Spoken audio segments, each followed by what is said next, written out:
आप सभी का आपके अपने YouTube channel MK Maleshwar maths में स्वागत है। ये हमारा वीडियो का पार्ट 5 है। तो लेक्चर 4 होने वाला है आज। अभी तक हमने इसके पहले पार्ट 4 में हमने अभी तक के एग्जाम मतलब प्रश्नावली 1 के फर्स्ट क्वेश्चन के 3 क्वेश्चन किए हुए हैं। अब हमारा क्वेश्चन नंबर 2 की ओर हम आगे चलते हैं। तो क्वेश्चन नंबर 2 और इसके पहले की अगर आपने हमारी वीडियो नहीं देखी होगी तो पार्ट 1, 2, 3 को आप देख के आइए।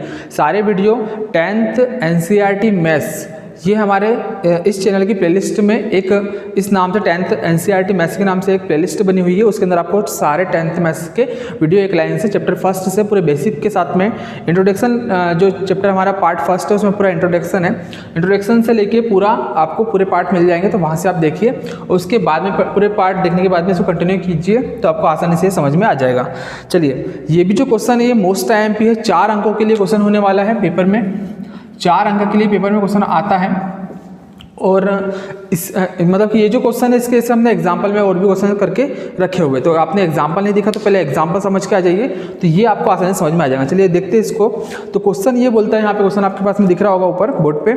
दर्शाइए कि कोई भी धनात्मक विषम पूर्णांक 6q+1 दर्शाइए कोई भी धनात्मक विषम पूर्णांक 6q+1, 6q+3 और 6q+5 के रूप का होता है, जहाँ पे q क्या है, कोई एक पूर्णांक है।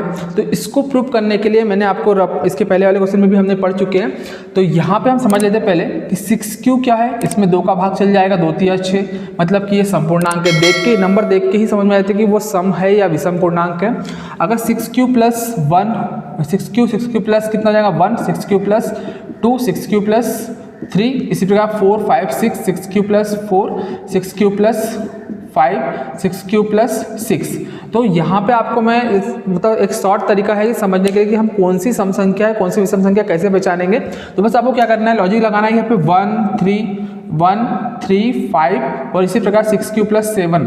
अगर ये यहाँ पे आपको लास्ट में जो नंबर है वो अगर आपको विषम संख्या दिखती है, समझ जाएंगे कि आप इसमें उभयनिष्ठ गुणनखंड 2 नहीं निकलेगा और विषम संख्या है इसमें, तो हम समझ जाएंगे इसको देख के। लास्ट नंबर को देख के समझेंगे कि ये क्या है, एक विषम पूर्णांक है। अगर सम होंगे तो लास्ट में क्या होगा, 2 4 6 8 10 12 इस प्रकार से नंबर से होंगे। तो इसको देख के पता लग जाएगा। तो हमारे पास में क्वेश्चन में बोल के रखा है 6q+1 6q+3 और 6q+5 क्या है, एक विषम पूर्णांक है। जहाँ पे q क्या है, कोई पूर्णांक हो सकता है। पूर्णांक मतलब कि जिसमें माइनस वाली संख्या भी आएंगी, 0 भी आएगा और प्लस वाली संख्या भी आएगी। तो पूर्णांक आपने पढ़ा हुआ होगा, और नहीं भी पढ़ा तो उसके लिए उसके ऊपर भी वीडियो लेक्चर बने हुए हैं। आप नंबर सिस्टम हमने एक वीडियो लेक्चर बना के रखा, उसमें पूरे नंबर्स समझाए हुए हैं, तो आप उसको भी देख सकते हैं। उसके बाद इसको कंटिन्यू करें। चलिए बढ़ते हैं हम क्वेश्चन नंबर 2 हमारा क्वेश्चन नंबर 1 पूरा हो गया इसके पहले वाले पार्ट में। अब क्वेश्चन नंबर 2, 3 जितने भी इस पार्ट में हो जाए उसको देखते हैं। तो क्वेश्चन नंबर 2 ये बोलता है कि हमको 6q+1 6q+3 और 6q+5 को हमको क्या करना है, विषम पूर्णांक प्रूफ करके बताना है। तो हमने सबसे पहले हमको यूक्लिड विभाजन प्रमेय का लगाने के लिए 2 नंबर्स चाहिए, एक तो 2 पूर्णांक चाहिए कोई भी। तो हमने पहला पूर्णांक हमको नहीं पता, इसलिए हमने क्या मान लिया a, और दूसरा पूर्णांक आपको पता ही क्वेश्चन से ही पता लग जाता है। तो क्वेश्चन में दिया हुआ है 6q+1 6q+3 6q+5 इस तरीके से दिया हुआ है। तो आपने यूक्लिड विभाजन प्रमेय का पढ़ के रखिए, उसमें क्या लिखा हुआ है, a इक्वल क्या होता है BQ+R। अगर हम यहाँ से Q के मतलब B के मान की तुलना करें तो Q का जो गुणांक होगा, मतलब Q के सामने जो गुणे में है वो क्या होता है, Q का गुणांक होता है। तो Q के गुणांक यहाँ पे क्या है, अगर इस क्वेश्चन की बात करें तो यहाँ पे B की जगह पे हमको दिख रहा है 6, मतलब कि हमारे पास में इस क्वेश्चन के लिए B की वैल्यू हम क्या लेंगे, 6 लेंगे। तो इसलिए हमने यहाँ पे माना, सबसे पहले एक पहला पूर्णांक मान लेते हैं a और दूसरा क्या मान लेंगे b। तो माना a एक धनात्मक विषम पूर्णांक है, क्योंकि हमको क्वेश्चन में विषम पूर्णांक प्रूव करना है, इसलिए हमने a को विषम मान लिया। और b बराबर क्या हो जाएगा 6, जैसे कि क्वेश्चन है उसी में से देख के q का जो गुणांक होगा वही हम हमेशा b की वैल्यू लेंगे। अब हमारे पास में a और b 2 संख्या आ गई। इसमें हमेशा हम जो a रहता है उसको हमेशा बड़ी संख्या मानते हैं और b को क्या मानते हैं, छोटी संख्या मानते हैं। तो जो बड़ी संख्या होगी उसमें हम भाग देंगे किससे, छोटी संख्या क्या है, b है। तो उसका b की वैल्यू कितनी है, 6 है, तो b का मान 6 है, उसके अपन ने 6 से भाग दिया a में, तो 6 का पार्ट ऐसा पढ़ेंगे कि a आ जाए तो पॉसिबल तो नहीं है, इसलिए हम बोल सकते हैं कि कुछ q बार भाग जाएगा। q मतलब कि जो भाग देते हैं उसको हम भागफल को इंग्लिश में क्या बोलते हैं, कोसेंट, इसलिए उसको रिप्रेजेंट करते हैं q से। इसलिए 6a को 6 से भाग देने पर कुछ q बार भाग जाएगा और भाग देने पर कुछ ना कुछ संख्या यहाँ पे रिमाइंडर बचेगी। अगर यहाँ पे कोई संख्या आती है उसको माइनस करते तो हमारे पास में कुछ ना कुछ रिमाइंडर आएगा, जो रिमाइंडर हमेशा छोटा होता है जिससे भाग दिया उससे। किससे भाग दिया हमने, 6 से भाग दिया, 6 से भाग दिया तो उससे हमेशा छोटा होगा।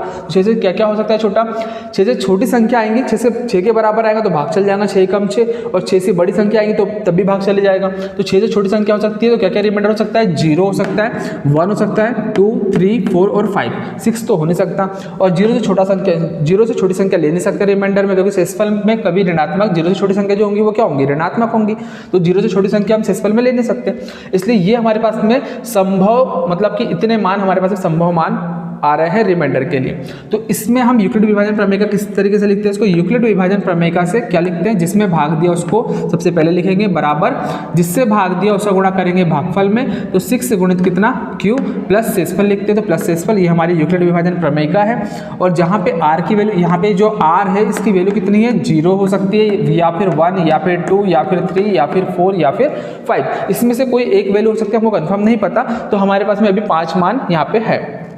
तो इन सभी मानों को हमने क्या कर लिया, यहाँ पे r की जगह पे रखते जाएंगे। जब आप r की जगह पे 0 पर रखोगे तो कितना आ जाएगा, a बराबर 6q प्लस 0 मतलब a बराबर 6q निकल जाएगा। इसलिए a संख्याओं के जो संभव मान होंगे वो a बराबर पहला 6q, फिर r की जगह पे अगर आप 1 रखोगे तो a बराबर 6q प्लस कितना हो जाएगा 1। तो आपको रखना नहीं है डायरेक्ट इतना, तो आप ये लाइन डायरेक्ट लिख सकते हो, क्योंकि उतना सारा करने से क्वेश्चन बहुत लेंदी हो जाएगा, इतने में भी काम चल जाएगा।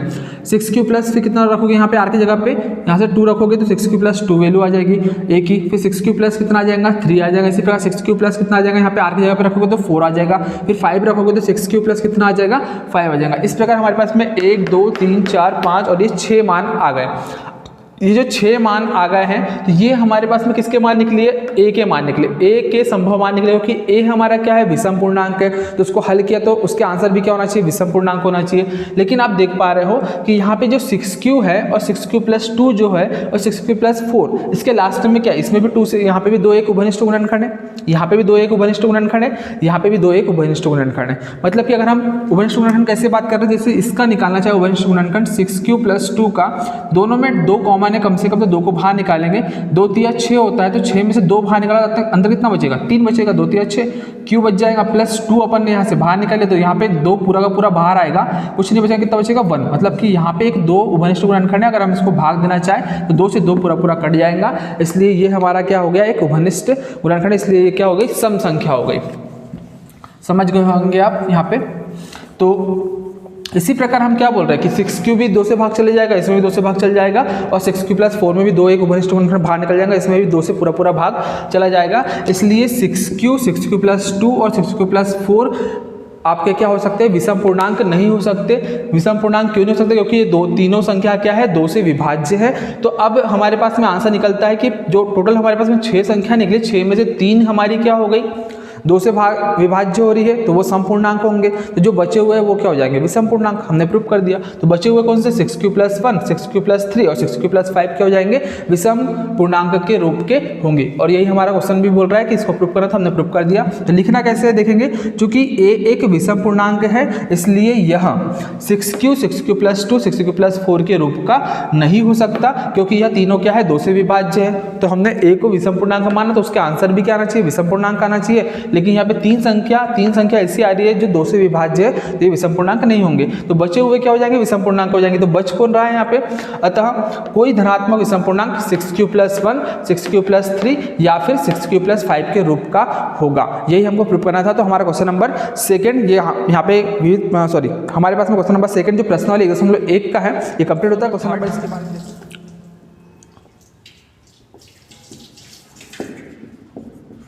तो जैसा कि आपको क्वेश्चन यहाँ पे बोर्ड पे दिख रहा होगा, किसी परेड में 616 सदस्यों वाली एक सेना आर्मी की टुकड़ी को 32 सदस्यों वाले एक आर्मी बैंड के पीछे मार्च करना है, मतलब कि हमारे पास में एक सेना है, आर्मी है।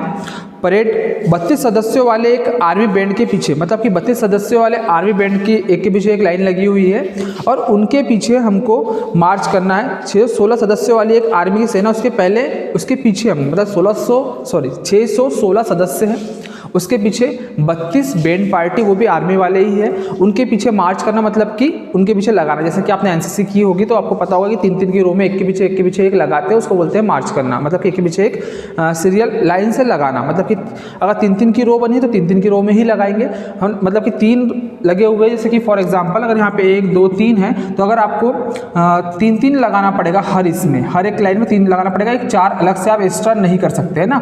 मतलब कि जो रो बनी हुई है उसमें सेम आना चाहिए, नंबर ऑफ रो भी सेम होना चाहिए, लाइन भी सेम होना चाहिए। तो यहाँ पे 32 सदस्यों वाले एक आर्मी बैंड के पीछे मार्च करना है। मार्च मतलब कि वही लगाना है। दोनों समूहों को समान संख्या वाले स्तंभों में मार्च करना है। दोनों समूहों को, मतलब कि बैंड आर्मी बैंड पार्टी को भी और सदस्यों वाली जो सेना है उनको भी, दोनों को समान संख्या वाले स्तंभों में मार्च करना है। मतलब कि स्तंभ मतलब कॉलम, एक लाइन से समान संख्या में आना चाहिए। जैसे कि एक हमारे पास में कॉलम है, अगर एक में 8 व्यक्ति आ रहे हैं तो दूसरे 8 व्यक्ति अगर कॉलम में हमारे पास में आ रहे हैं तो प्रत्येक स्तंभ में संख्या भी क्या होनी चाहिए, समान होनी चाहिए। कि अगर पहले स्तंभ में 16 सदस्य हैं तो दूसरे में भी 16 आना चाहिए, तीसरे में भी 16 आना चाहिए, 14 और फोर्थ में भी 16 आना चाहिए, फिफ्थ में भी 16 आना चाहिए और लाइन भी क्या होना चाहिए, 16 ही होना चाहिए। ऐसे मतलब कि रो में आपके व्यक्तियों की संख्या भी समान हो, सदस्यों की संख्या भी समान हो और साथ में जो रो है वो भी समान हो। उन स्तंभों की अधिकतम संख्या क्या होगी जिसमें वे मार्च कर सकते हैं। दोनों समूहों को समान संख्या वाले स्तंभों में मार्च करना है। समझ में आ गया होगा आपको क्वेश्चन। चलिए बढ़ते हैं। तो हमको इन दोनों का क्या निकालना पड़ेगा, समान संख्या निकालने के लिए एचसीएफ ज्ञात करेंगे। तो यहाँ से इसको हल करेंगे। स्तंभों की अधिकतम संख्या, स्तंभों की अधिकतम संख्या हमको निकालना है। स्तंभों की अधिकतम संख्या, स्तंभों की अधिकतम संख्या बराबर HCF ऑफ कितना है, 616 सदस्य हैं और जो अपने आर्मी की बैंड पार्टी है वो कितनी है, 32 सदस्य। तो 616 और 32 का हम क्या कर लेंगे, यहाँ पे HCF निकालेंगे। HCF यूक्लिड विभाजन प्रमेय से निकालते हैं। तो हम सबसे पहले इसमें क्या देखते हैं कि इन दोनों संख्याओं में सबसे बड़ी संख्या कौन सी है। तो दोनों संख्याओं में सबसे बड़ी संख्या कौन सी है, 616 बड़ी है। तो 616 बड़ा है किससे, 32 से। तो आपको पता है जो बड़ी संख्या होती है उसमें भाग देते हैं हम। 616 में किससे भाग देंगे, 32 से भाग देंगे। अब 32 का पहाड़ा ऐसा पढ़ेंगे कि 61 से 2 संख्या तो 2 अंकों में भाग देंगे, 2 अंकों से ज़्यादा ना हो। तो 32 दूनी कितना हो जाएगा, 64 ज़्यादा हो जाएगा, इसलिए एक ही बार भाग देंगे। 32 से एक कितना हो जाएगा, 32 माइनस करोगे तो 1 में से 2 जाता नहीं, उधार लेंगे कितना हो जाएगा, 11, 11 में से 2 जाएंगे कितना बचेगा, 9। फिर उधार लिया था नीचे वापस करेंगे, 6 में से 3 और 1 कितना, 4 माइनस करेंगे तो 6 में 4 कितना बच जाएगा, यहाँ पे 2। अब हमारे पास में कितना आ गया, 29। और भाग देने के बाद में हम ऊपर से एक संख्या क्या कर सकते हैं, ऊपर से एक संख्या नीचे उतार सकते हैं। अब हमारा कितना हो गया, 296 हो गया। तो 32 का पहाड़ा ऐसा पढ़ेंगे कि 296 आ जाए। तो 32 का पहाड़ा ऐसा पढ़ो तो हम किसी भी संख्या का अधिकतम कितने बार पहाड़ा पढ़ सकते हैं, 9 बार। तो 9 बार पढ़ के देखते हैं, अगर ज़्यादा बड़ी संख्या आई तो हम 8 बार पढ़ लेंगे, ठीक है। तो 9 दूनी 18 के 8 हासिल का 1, 9 तिया 27 और 1 कितना हो गया, 28। मतलब कि हमारा 288 296 से छोटा है तो 9 बार हम भाग 32 का दे सकते हैं। तो इसको माइनस करेंगे, 6 में से 8 जाता नहीं है तो उधार लेंगे कितना हो जाएगा, 16। 16 में से 8 गए तो कितना हो जाएगा, 8। 1 वापस, 9 में से 8 और 1 9 गया तो 0 और 2 में से 2 गया तो 0। मतलब कि यहाँ पे शेषफल कितना बच रहा है, 8। क्योंकि जिससे हमने भाग दिया उससे छोटी संख्या आ जाए तो हम उसको क्या बोलते हैं कि वो क्या हो जाएगा, शेषफल।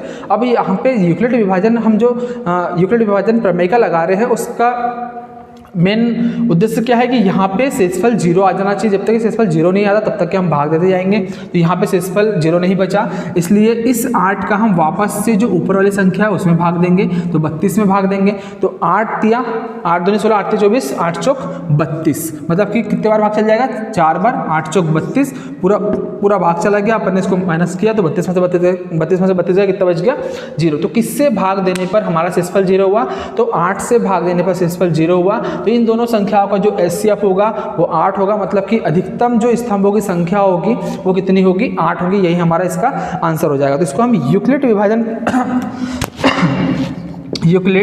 विभाजन एल्गोरिथम में लगा के कैसे लिखेंगे, यूक्लिड विभाजन प्रमेयिका से लिख लेते हैं, प्रमेयिका। एल्गोरिथम भी लिख सकते हैं इसकी जगह पे, प्रमेयिका से। किस प्रकार लिखते हैं इसको, जिसमें भाग दिया उसको सबसे पहले लिखेंगे 616, किससे भाग दिया, 32 से भाग दिया, कितने बार भाग गया गुणित करके लिखते हैं, प्लस शेषफल लिखते हैं, कितना बच गया शेषफल भाग देने पर 8 शेषफल आ गया। शेषफल अभी 8 आया, मतलब कि remainder is not equal to 0, मतलब कि ये 0 नहीं है, इसलिए लिख दिया कि r बराबर r is not equal to 0। फिर इसके बाद में हमने क्या किया, फिर से भाग दिया, किसमें भाग दिया 32 में भाग दिया, किससे भाग दिया 8 से, और कितने बार भाग गया उसको गुणा करते हैं, 8 गुणित कितना 4, प्लस शेषफल क्या बच गया भाग देने पर 0 आ गया, मतलब कि यहाँ पे शेषफल कितना 0 आ गया, मतलब कि r इक्वल कितना आ गया 0 आ गया। ये कंडीशन इस तरीके से लगाना हमने इसके पहले एग्जाम्पल फर्स्ट सेकंड थर्ड में सीख चुके हैं, तो आपको उम्मीद है कि ये समझ में आ जाता होगा, और नहीं भी आता तो आप इसके पहले के पार्ट देखिए, आपको आसानी से समझ में आ जाएगा। तो यहाँ पे जैसे हमारे पास शेषफल 0 हो गया, तो हमने क्या बोल देंगे यहाँ पे, चूंकि यहाँ शेषफल 0 है तथा भाजक मतलब जिससे भाग देने पर शेषफल 0 आया, किससे भाग देने पर शेषफल 0 आया 8 से, तो भाजक कितना हो जाएगा 8 है। इसलिए HCF ऑफ किसका निकाला हमने 616 और 32 का जो HCF हो जाएगा वो कितना हो जाएगा 8, जिससे भाग देने पर शेषफल 0 आया वो हमारा HCF हो जाएगा। इस चीज़ को हम अच्छे से लिख सकते हैं, क्या पूछा था हमसे क्वेश्चन में, अधिकतम स्तंभों की संख्या, तो अधिकतम स्तंभों की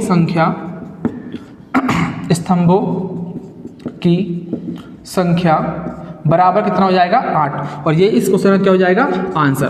तो आप इसको अच्छे से कर लेंगे। अभी तक के पेपर में देखने को नहीं मिला है, लेकिन अच्छा क्वेश्चन है, पेपर में आ सकता है और बहुत ही आसान है, तो आप इसको जरूर करें।